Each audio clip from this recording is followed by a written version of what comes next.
ഇന്നിവിടെ അതിന് സാക്ഷ്യം വഹിക്കാൻ പോവാണ്.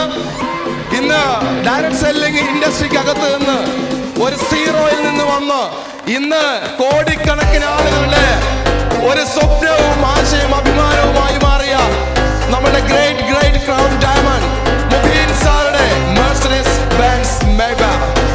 ഈ മേബാക്കിന്റെ ഏറ്റവും ലേറ്റസ്റ്റ് ആയ EQS SUV ഇന്ന് ഇവിടെ ആ വണ്ടിയുടെ ബുക്കിംഗ് എടുക്കാൻ പോവാണ്. നമ്മളുടെ ക്ഷണം സ്വീകരിച്ച് ഇന്ന് ഇവിടെ എത്തിയുള്ളത് ബെൻസിന്റെ മേബാക്ക് ഡിവിഷൻ മാനേജർ നമ്മുടെ പ്ലാറ്റിനി വർഗീസ് സാറാണ്. കോസ്റ്റർ സ്റ്റാർസ് കൊച്ചിൻ ബെൻസ് ഷോറൂമിന്റെ മേബാക്ക് ഡിവിഷൻ ഹെഡാണ്. നല്ലൊരു കൈ കൊടുക്കാൻ നമുക്ക് അദ്ദേഹത്തെ വേദിയിലേക്ക് ഇൻവൈറ്റ് ചെയ്യാം.